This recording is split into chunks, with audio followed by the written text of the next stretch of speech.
Hey, everybody, this is Harvey Sluggo Wasserman back for the 193rd Green Grassroots Emergency Election Protection Coalition Zoom call. You see the ocean behind me about to be churned up with yet another major hurricane. Milton now is about to hit Florida yet again. We have a really packed 2 hours and 20 minutes coming up here. The first hour is going to be with the great Andrea Miller to talk to us about grassroots organizing in the state of the campaign in terms of voter turnout. We hopefully will be joined by Ray McClendon.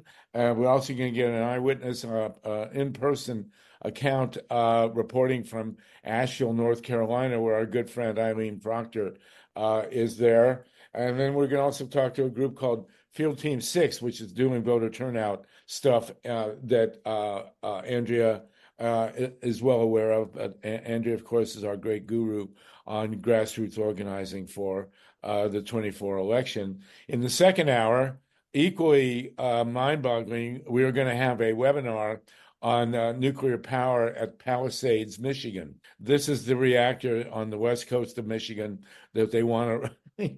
Yeah, the sheer idiocy staggers the mind. They want to restart the shut Palisades nuclear plant with a company that's never even operated a nuclear plant, Holtec in New Jersey, otherwise known as Cory Booker Incorporated.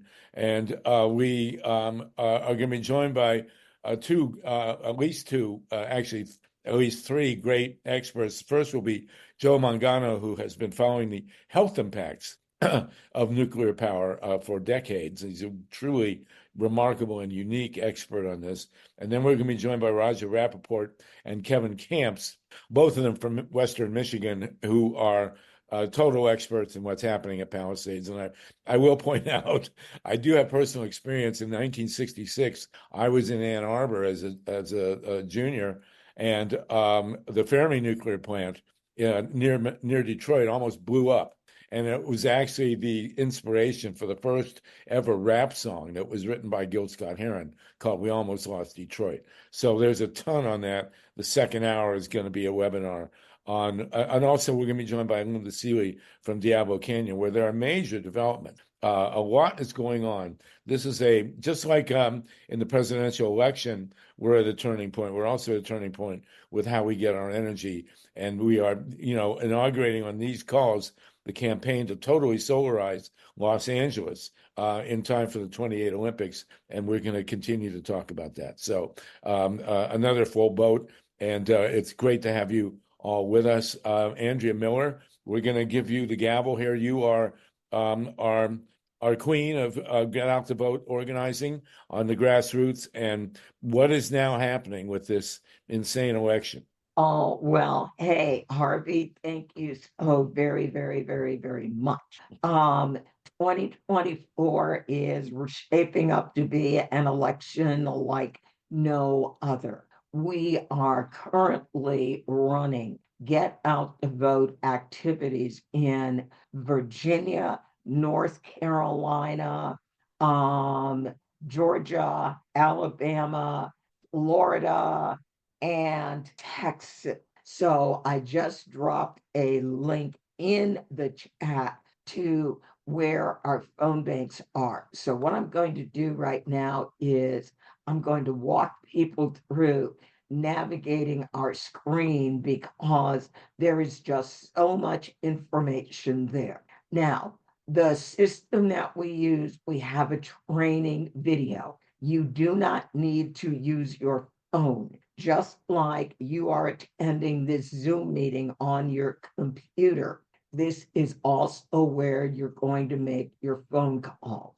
If you want to get some training with live instructors where you can answer questions, this is what Join a Phone Bank event is for.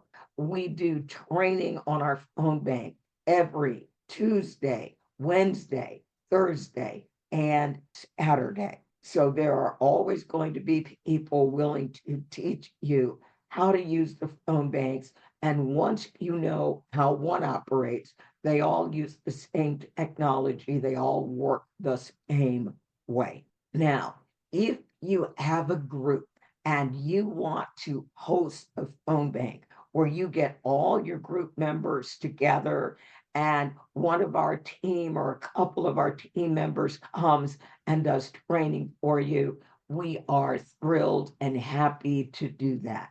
All right, now, as I said, we are calling North Carolina. All of our states that have early voting are currently up and on the website.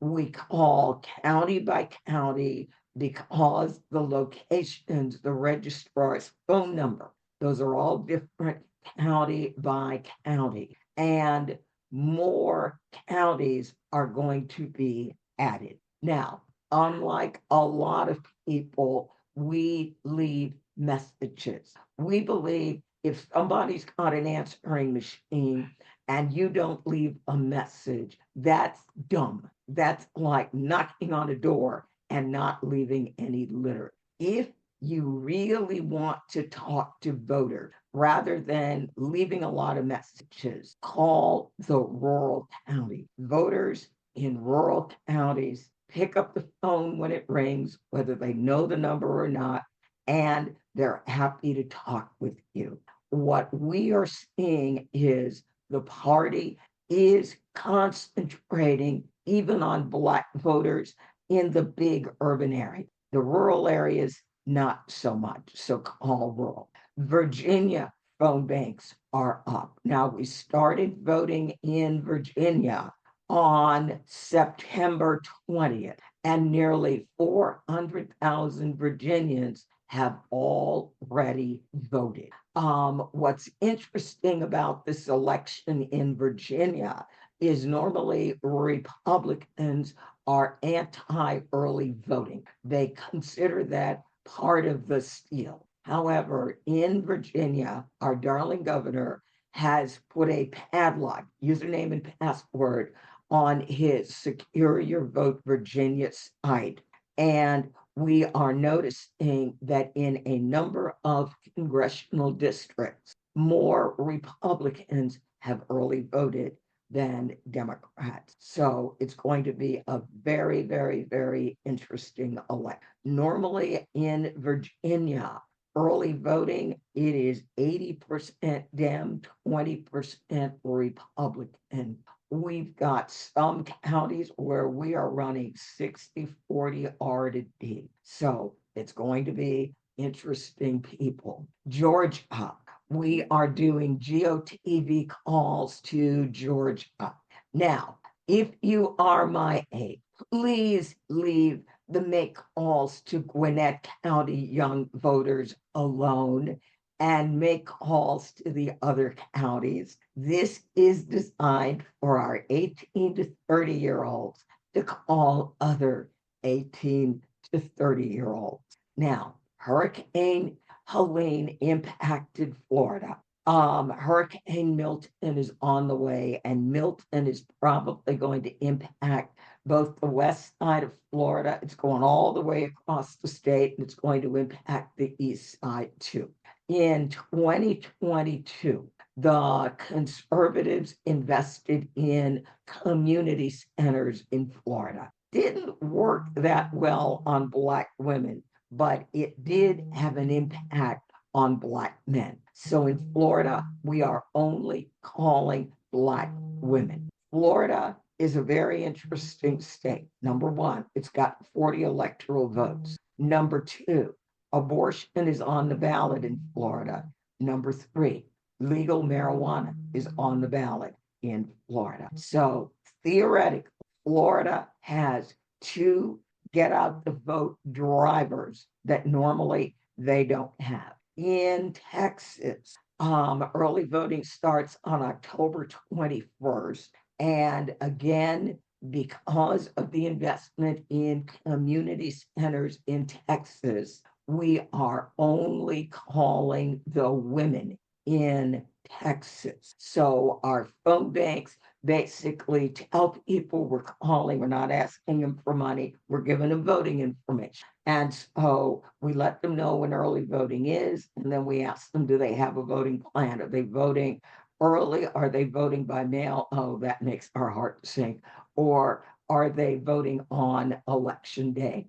One of the other voter suppression tactics in this election is North Carolina, Georgia, Alabama have absolutely huge ballots where there are more than 20 offices on the ballot that people are going to have to vote for. We really want people to vote early and not wait and show up on election day and then be shocked that there are 20 or more than 30 people that they're supposed to vote for. So that's a real quick lay of the land.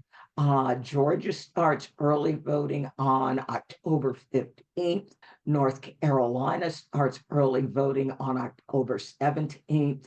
Florida and Texas start early voting, and South Carolina on October 21st. Now, the counties that we are calling in North Carolina are outside Helene's impact zone. We are calling counties to the east of Interstate 85. As I said, Florida, Milton is going to cross the entire state of Florida. It will be there by Thursday. We will probably have an idea of what Florida looks like late Thursday, early Friday morning. So that is my basic information. And MYLA, you've got a question. Go ahead.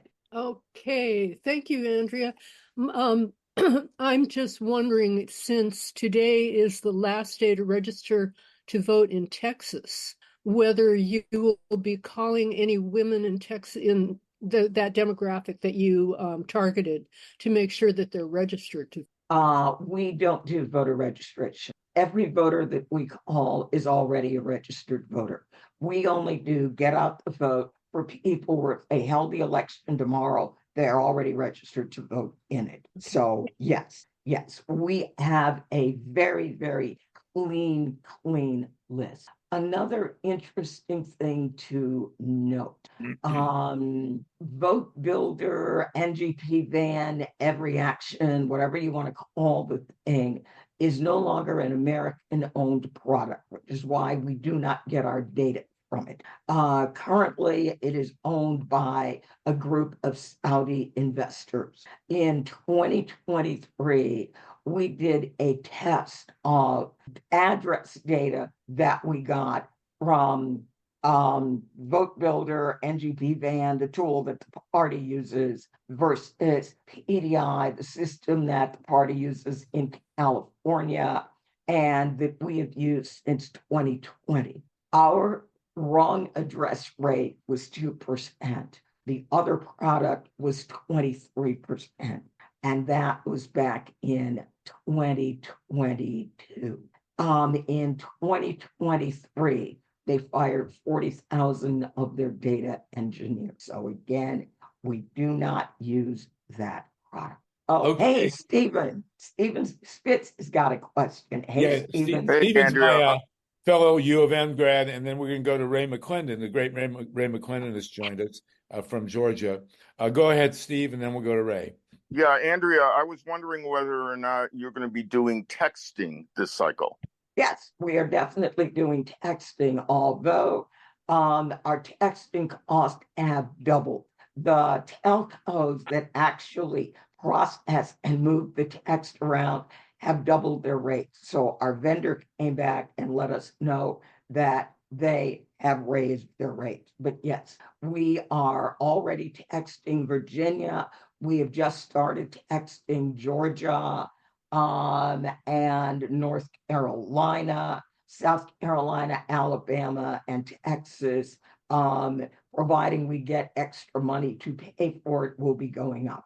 And one of the other things I did not mention is we are putting up a mutual aid program to help our folks in North Carolina, Florida, and Georgia who were impacted by Helene. So in the event we call a voter and that voter has needs, we will be able to move that into our mutual aid system and then notify the appropriate people. That was my business from 2006 to 2019.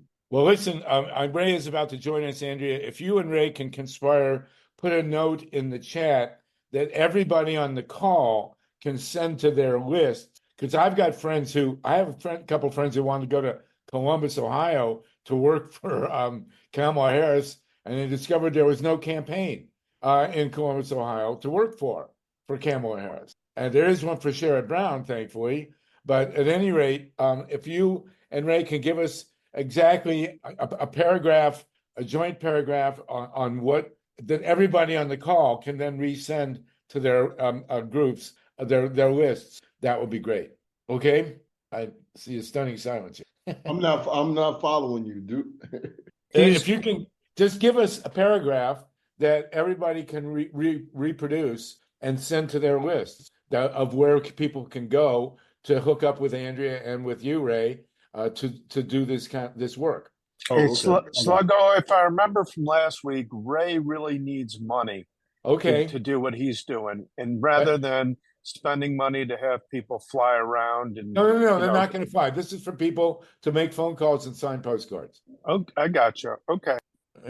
Okay, can we do that, Andrea and Ray? And then, Yeah. my buddies who are one's in Boston, one's in Portland, can get on the phone and signing postcards. They're ready to do it. The postcard campaign though is over now. Okay, all right then. So whatever phone call, these aren't people who are going to fly to Georgia. These are people who are prepared to work the phones. So if you can give us the contact that everybody on the phone call on the Zoom call can reproduce to their lists, we're going to reach a ton of people. Okay, Andrea, go ahead, and then Ray. Oh yeah, I am dropping our phone banking list link in the chat again. Everything phone banks is right here. And again, we are calling the counties that Ray and Richard Rose suggested. More counties will be going up. So as we finish one county, a new county goes up. So the Georgia rural counties will start going up. I'm sure we have tons of people on this call, and those people on this call have tons of friends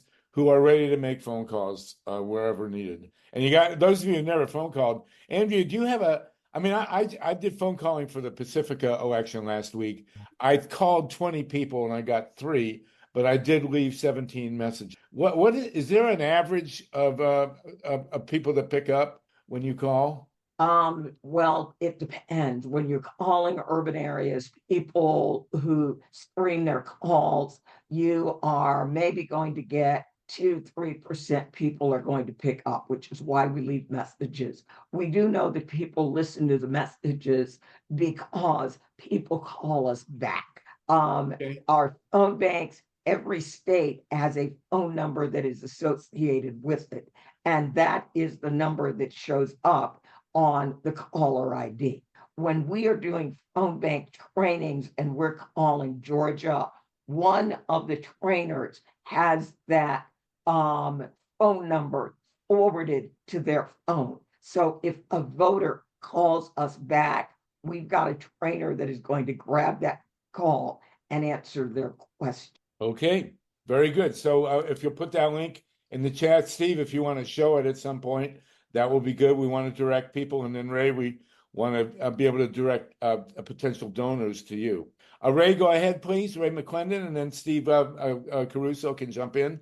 Although, Steve, do you want to jump in very quickly? Is there a technical thing you need before Ray? Yeah, technically, what is the caller ID when you make these calls? A lot of people get scared away by from some county or whatever precinct. But Andrea, do you have a caller ID? What is the caller ID that shows up when your folks call? Just curious. Caller ID is a local phone number, but there is only one number per state. So since Atlanta is the biggest region in Georgia, people will see probably a 404 number. In Virginia, they see 804, which is Richmond. In North Carolina, they see 704.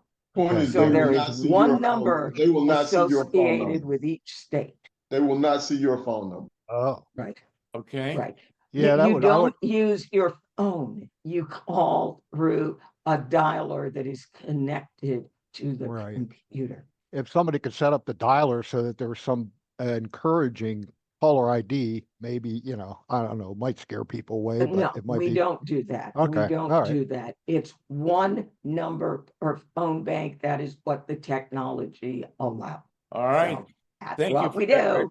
Thank you for that, Andrea. And Ray, do you want to jump in now, please? And No, I just want to support what Andrea was saying. We just completed the postcarding campaign. It was an amazing campaign for Georgia. We've sent over in conjunction with our partnership with Andrea over 900,000 postcards into Georgia. We had a lot of different groups engaged in that, from Andrea's volunteers across the country to a lot of local civic engagement organizations in the state of Georgia. So that's been very effective. Now we've moved out of that since today, since early voting starts next Tuesday, a week from tomorrow. Then now we're going into the critical text banking, phone banking. And it's very easy to do. Any of you that have already worked with Andrea's team on that, it's very simple to set up, to get trained and be up and running in no time. So it's a very simple process. The next phase also, in addition to phone banking and text banking, we'll be working with Andrea on canvassing in targeted communities. We've worked with her PDI platform in the past. It's very user friendly, and it allows us, in the old days, we used to use the NGP van data, and it was bad data, as she mentioned. I think it was more than 23%, honestly, of bad information, bad phone numbers, bad addresses. There's so much change in a metro area like Atlanta, as an example, of how many different new apartment complexes have been built, how many old ones have been torn down. You need current data in order to be able to properly cut turfs for individuals to go out. And now we don't have to go through all of those kinds of machinations where people are literally out saying, hey, the place you want to go is no longer there. Or the place that was there now was a 40 apartment complex, now is a 240 unit apartment complex. So those are all the things that we'll be starting next weekend, using this data, going into canvassing in targeted communities. And the other good thing is we're targeting those high opportunity voters, which otherwise are called low propensity voters. Those voters, we know we got the super voters down pat. We're not worried about them as much, but we're worried about voters who have not voted in one or two of the most recent elections. So we want to get to them that are on the rolls but have not participated, and that's where we'll be targeting our canvassing starting next week. great. So if you and Andrea can each, put something in the chat, send me each a paragraph. I'll resend to the list that we're using for these calls, and we can get people connected with you. So people, all right.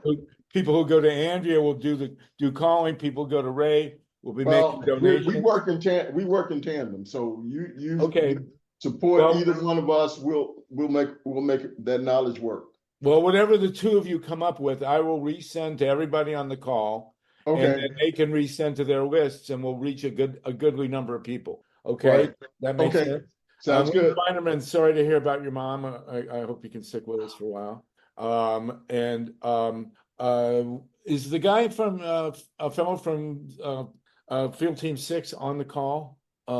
Raise your hand if you are. I did want to ask you guys, there's a lot of speculation about how the storms will affect the turnout in partisan terms. This is just, we are nonpartisan, but I'm curious what you think the impact will be in terms of who will win the election. Andrea and Ray, I mean, I think it's going to be neutral. I mean, as an example, you hear most about what's going on in North Carolina, in Western North Carolina, but Eastern Georgia was hit very bad as well. We are actually doing some of the mutual aid that Andrea alluded to in several counties east of Atlanta, south and east of Atlanta, which have substantial urban and minority populations. So although in North Carolina, it might be more conservative voters that were disproportionately impacted, it's different in Georgia. So I can't say that it's net going to be a negative or a positive either way. Andrea, what do you think? Again, I agree with Ray. Did we lose election infrastructures in terms of early voting locations? All of our targets in North Carolina are away from the destruction. So again, that question is, what did we lose in Augusta, Valdosta, Savannah? Are they going to make sure that there are functional early voting locations in the Black neighborhoods?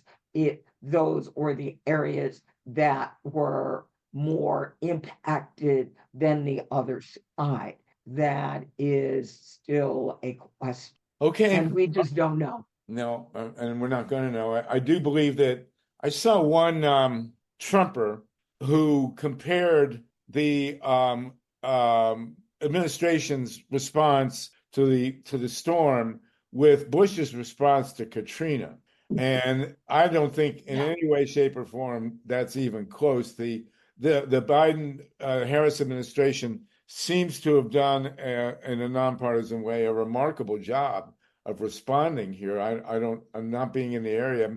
Maybe you guys can comment, but I don't think that the political liabilities that Bush incurred at Katrina are going to be reflected on the Harris campaign in this situation. So I guess we'll see. Is Mr. Berlin on the call, please? Mr. Berlin from Field Team 6. He is not yet. Oh, okay. All right. We can continue with this.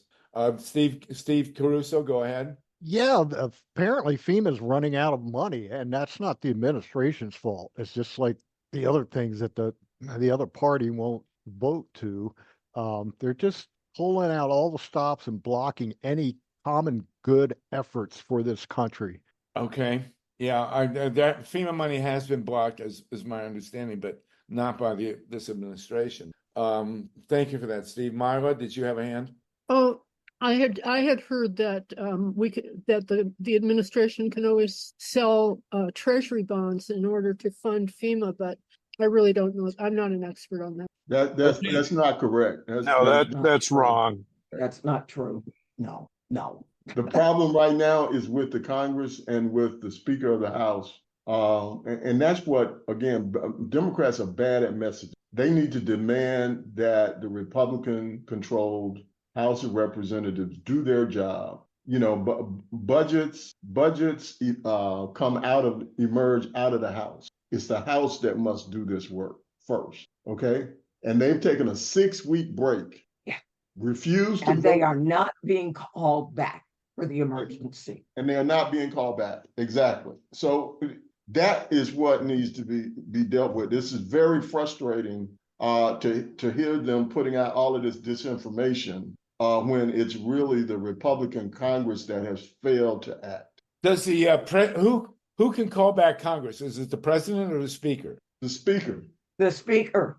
The president does not have the power. No, the speaker. No, the speaker can, never only did. The speaker can convene the House. Wow, that's mind-boggling. And the other thing that they are doing when they come back is they are tying the appropriations to a yes vote on requiring proof of citizenship in order to vote. That would be changing federal law. That is why we do not have a budget. It is being held hostage so they can, at a federal level suppressed. And it's already Well, the illegal. money- It's already illegal for non-naturalized citizens to vote. So I mean, they are again the same. We deal with this problem in Georgia all the time, where these Republicans create solutions where there is no problem. Well, the party line, of course, is that the money is going to immigrants that should be going for the FEMA. That's the party line. No, and they're Yeah, but that's patently false. Well, that's never stopped.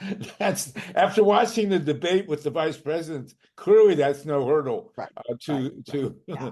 J.D. Vance. So, Yes. all right, Paul Newman, go ahead. Yeah, I was just going to add that what's even worse, and this needs to be told to all those Trump supporters, that if Trump gets in, Project 2025 will get rid of NOAA, which will report when hurricanes are coming, giving people advance notice. And they're going to destroy FEMA.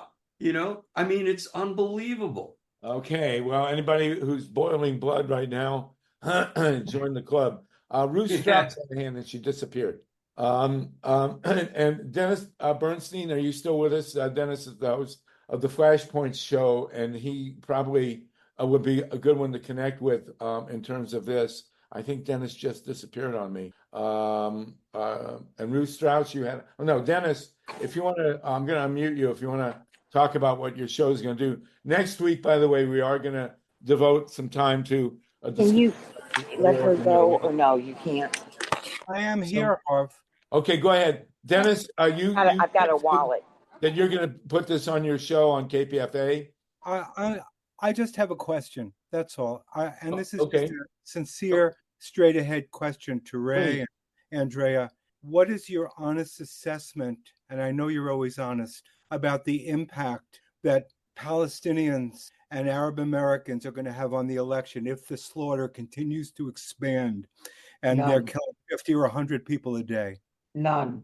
Absolutely none. We basically surveyed the Black voters in urban areas and in rural areas, and we allowed them to tell us what was important to them. We didn't suggest anything. We didn't take anything off the table. I was shocked. In most of our surveys, no one mentioned. In some of our urban surveys, it was mentioned by a few people. It never made our top 5 list, and it normally did not even make the top 10 list. Black voters overall are looking at jobs, the economy, that's kind of all tied together, protecting public education, reproductive rights, and voting rights. Those were the big 5. People use slightly different words, but those ended up being the big. I was shocked. We don't tell people what's important to us or them. They tell us. We were frankly shocked. Okay. I agree. I totally agree with what Andrea said. We're just not picking that up in our conversations on any level. Do you think it's because of the lack of real reporting on the impact of the slaughter and who's being hurt? Or is it just people don't care about what's going on outside the country? I can't say why. I can just tell you what we've seen. Next week, Dennis will be part of a discussion we're going to do on the Middle East. And Dennis, I hope you'll connect with Andrea and Ray. I'm sure there are plenty of people in your huge listening audience that may want to join in on phone calling for GOT. Thank Dennis, you. Is there more you want to say, Dennis? No, just thanks for the response. I'm looking forward to talking about it next week. Okay, very good. Thank you, Mike Hirschman Feinerman. Mike, go ahead. Yeah. I want to thank you, Dennis, for bringing this up, and I look forward to a deeper discussion next week.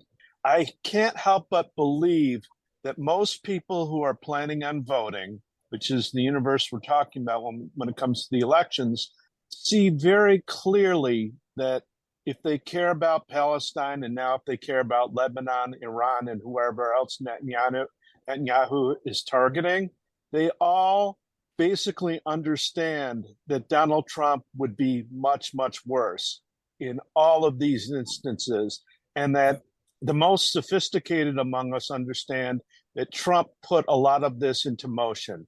Now, I'm not excusing Biden not getting us back into the Iran deal. He could have done something to that extent, although it would have been hard to get it through the Senate again, which he would have had to do. He could have tried a little harder or someone at all. Okay.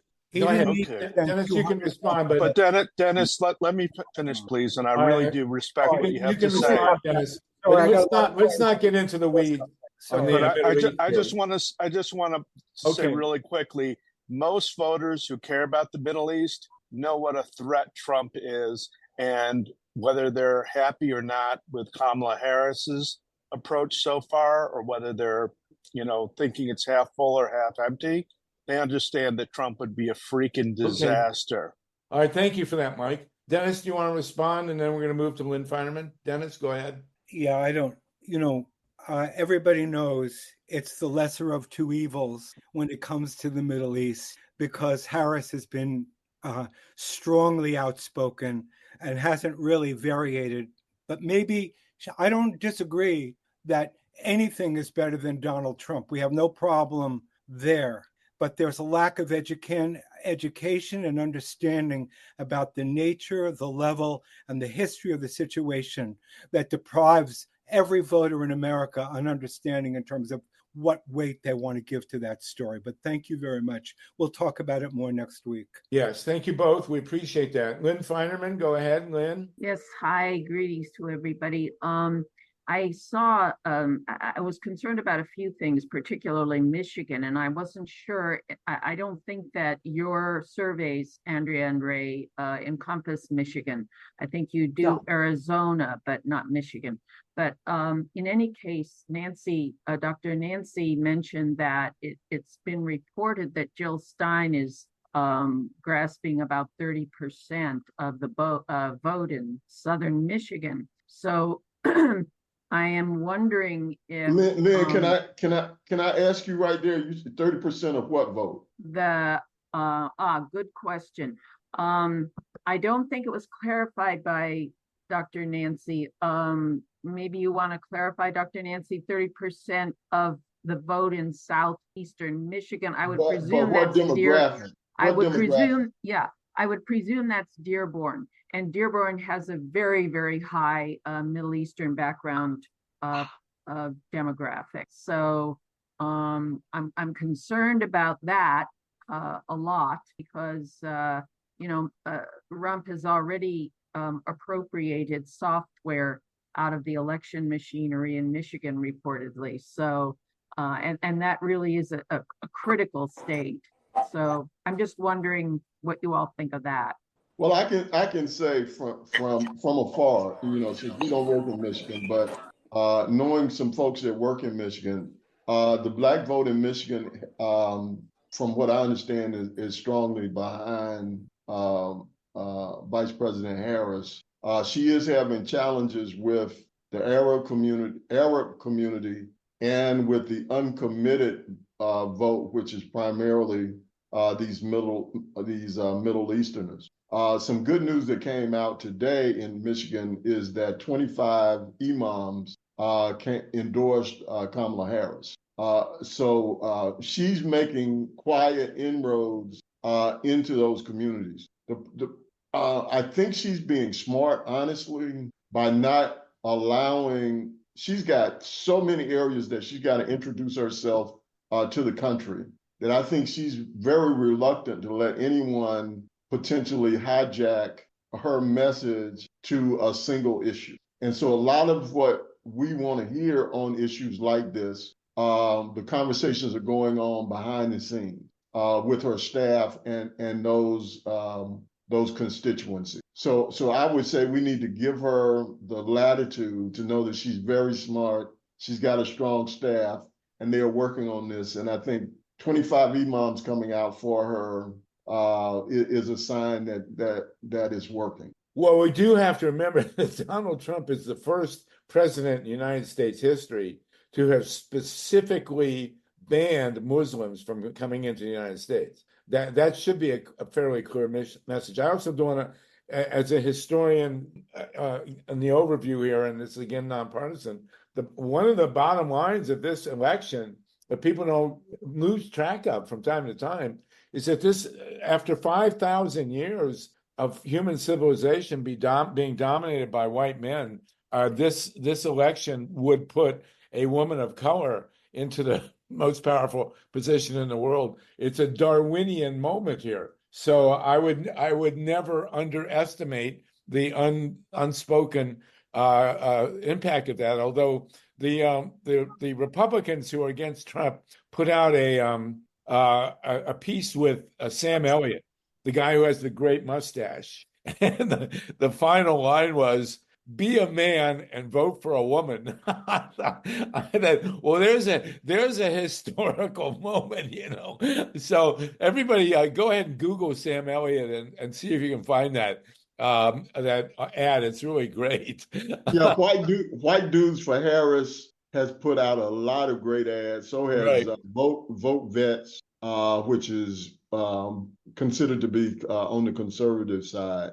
So there's a lot of that going. There's a lot of that going on that you have to pick up on social media in order to really figure out. And then this podcast by, I think her name is Alex Cooper. This was an extraordinary coup for Vice President over the weekend. She's got 5.5 million subscribers on her podcast. Wow. And from all across the political spectrum. It's not Alice Cooper. You're not talking about Alice Cooper. Okay. No. Okay. Just want to make sure we got a medium. I think it's called Call Me Daddy. I mean, it's not for our demographic, Sluggo. Okay. You mean old guys who follow the NFL? She's doing strategic things that the mainstream media is not picking up, and that, quite frankly, the mainstream media is frustrated they can't force her to give them scoops and come through them in order to get her message. Real quick, Sluggo, if I could underscore what Ray just said.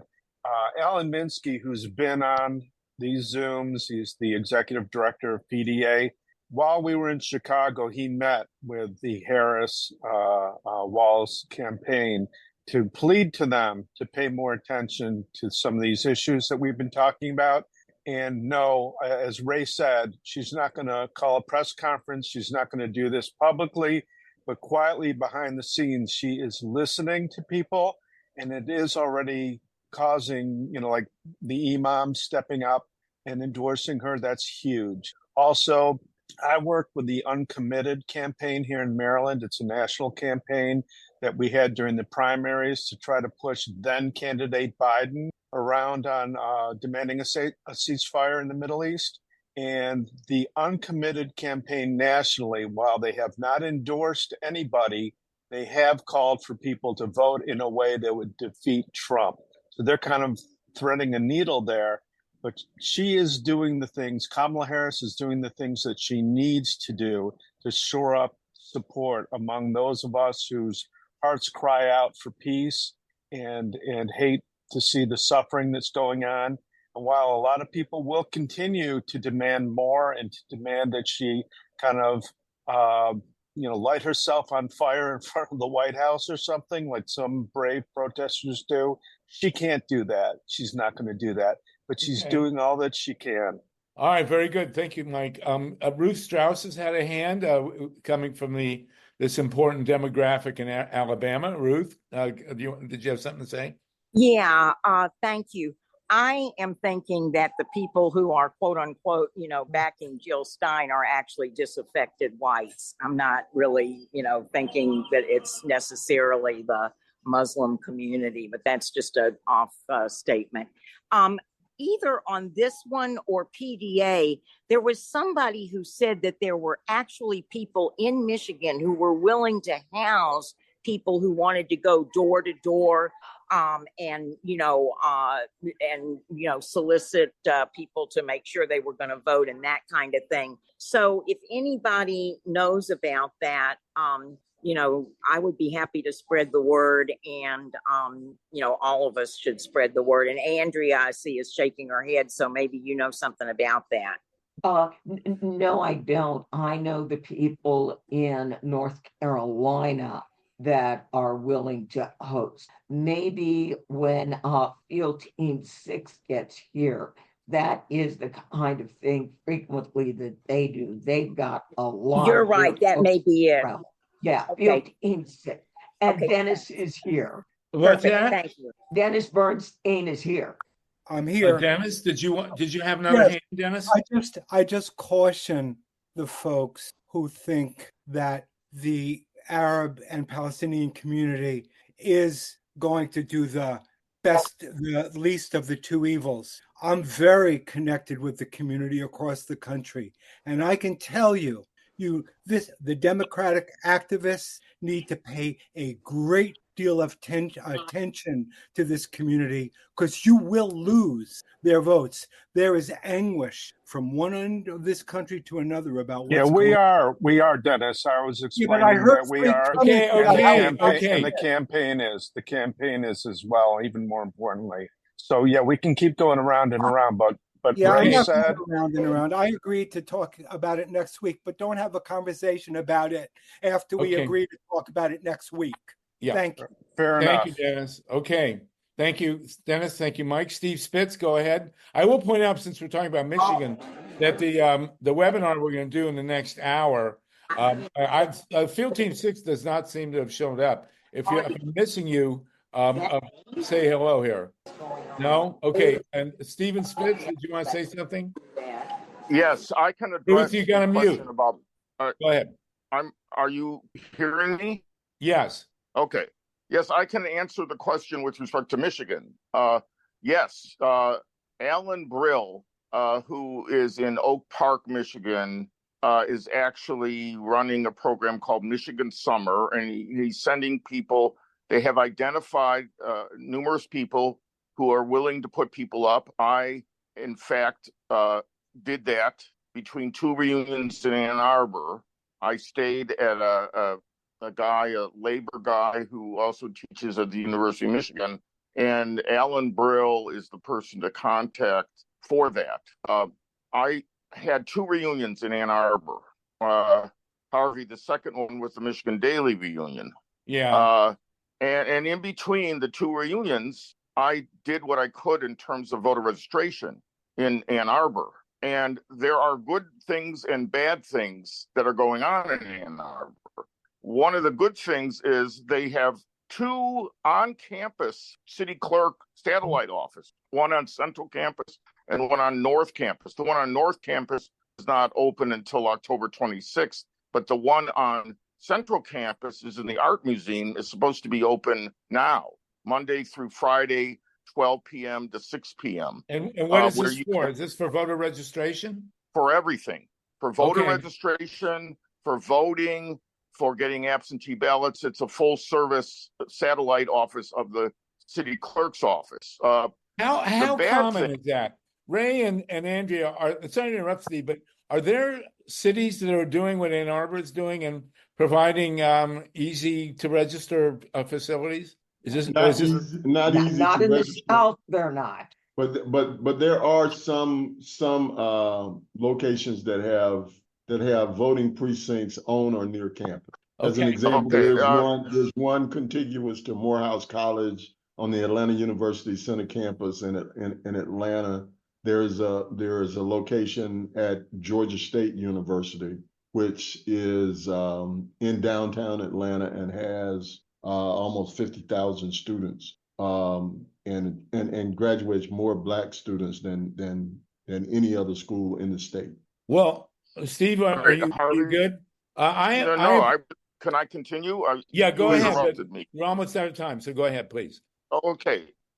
So that's the good news. The bad news is they're doing a lousy job of communicating with students that they exist. They did not and have not produced anything that describes what's going on in these places. And in fact, they also had signs before the date it was supposed to open on the 24th, which said we are open, yet they weren't open. Also, a number of students that I talked to had no idea that this place exists. The city clerk who was there briefly on National Voter Registration Day on September 17th, she said, everybody knows about this. We were here in 2020 and 2022. I said, well, no, the students in South Quad, where I lived 60 years ago, I talked to them. They had no idea. They just arrived on campus 3 weeks ago. You got to get the record out there, the information. Furthermore, the voter registration, there is a table there organized by students in Mason Hall. However, these kids are just sitting passively at the table, and they're not approach students to ask them if they're registered to vote in Ann Arbor. A great number of students that I talk to have no idea that they're eligible to vote from their dorm. So, Stephen, so it's a when you talk, Stephen, Mike, let him go. Okay. Yeah, Stephen, we can't do anything about that, but did you get any answers from the people that you talked to right on the ground there? Well, okay. I'm working on it, but yeah, we can't do anything about that though. Okay. All right. Well, that's not true, Mike. Don't say that you can't do anything about it. I mean, I just got off the phone with Jan Bendor, Harvey. You know her. She lives right near Ann Arbor, and she's working on this as well as others. So it's not that there's nothing that can be done. I didn't say nothing can be done. I just said, I said we can't do anything about it right now. Thanks for the heads up on that. Steve. And Steve, it's a good report. We appreciate that, and we hope that the other campuses around the country will take the follow up on what you've said here. And I'm sorry to hear from Andrea and Ray that there's no parallel effort going on other campuses in their areas. One thing that I'm interested in, and Steve, if you have anything else, jump in. One thing I'm interested in, I saw a report, since we're all following the polls, and they seem to be, it's an interesting phenomenon, and they seem to be showing an election that's too close to call. There was a piece that claimed that the polls are definitely skewed towards Trump because the Gen Zers who are going to vote 60, 70, 80% for the Democrats are not surveyed in these polls. Andrea or Ray, do you have anything? Nor are many Black people surveyed in these polls either. So you believe that the polls may show the Republicans stronger than they actually are? We need to get out of the poll attitude and mindset. The polls have become over the last several years a mechanism for influence as opposed to a snapshot of sentiment. All right. Yeah, very well said. That's a really good. Okay. And even more egregious is the fact that now you have these poll engineers that are engineering polls in order to skew the averages in Republican direction. Wow. A whole bunch of Republican polls dropped last week. Why? Because you've seen more of the polls skewing toward Harris. So they came out with an overwhelming number of Republican skewed polls in order to drag those averages back down to make the race look like a toss-up. Now, we're running like she's running like she's the underdog, and we agree with that strategy. But these polls that are showing that, Trump's got a lead in most of the battleground states, or he's picking up momentum, I don't trust at all. I think this is just more of the election denialism that has seeped into the right-wing polling apparatus so that they can have further justification that the election has been stolen when we win in November. Very interesting. All right, that's really worth taking into account. Andrea, I saw you waving. You may have to go, I don't know, but thank you so much for joining in. Did you want to say something, Andrea? Oh, I just put a little note in there. Remember earlier when it was Joe Biden, Trump was always claiming that he had the black vote. No, he doesn't, never did. It is setting up an excuse and a scenario when he loses badly to claim it was stolen because everybody knows that black people were going to vote for him. Right. So we have to stop falling for the okie doke. Okay. And then I want to know what happens with the uncommitted vote when Trump is actually committed. Sorry, I couldn't resist. Anyway, that day seems to be fast approaching. We have 48 people with us. TATANKA, go ahead, and then we're going to switch over to the nuclear issue. Just very quickly, I want to agree with Ray and Andrea. I will look for this guy who studied every vote since American history and found 10 pillars that if the candidate by before October got to above 5 has won every single election. And so he's predicted the last 30 years election. He said when Biden was still in the race, it looked like it was edging toward Trump. But once Kamala got started, 2 of the factors went. One of them that you don't even look at is polling. Okay. It's irrelevant. It's as Ray was just talking about. So I will find that guy's name. Maybe we can. It's Alan Lichtman. Alan Lichtman. Lichtman. Alan Lichtman, Lichtman, whatever. Lichtman. You say Lichtman, I say Lichtman. But it's Alan, Lightman. So anyway, he made his prediction. Yeah, I saw it. It was very interesting. So all I'm saying is that I'm agreeing with them on let's not get caught in the polls. And just to say one thing about Elon Musk, who is such a huge liar. On Trump's campaign, he's saying things like, he's basically expropriating the whole Democratic thing, that the only way to save the Constitution is for Trump. If Harris gets elected, that's the last election you'll ever see, along with, Harris isn't helping out with the storms. He is terrible. I mean, I knew he was bad, but even though I kind of am predisposed to like the car he made, I will never buy anything from him ever again. No. I mean, he's become a terrible liar. It's become like the Jews after World War II who would never buy a Volkswagen. Yeah. Anyway, and there are statistics actually that show that what Elon Musk has done politically has suppressed sales of Teslas. So there you go. But I'm not going to buy. Thank you, Andrea. Thank you, Ray. Thank you, Andrea. Thank you, Ray. Thank you, TATANKA. This has been a marvelous session. We do want you to come back, Andrea and Ray, whenever you think it's productive for you. And do send me that material so I can resend, and then everybody can send to their list. We have 50 people with us. Carl Grossman has joined.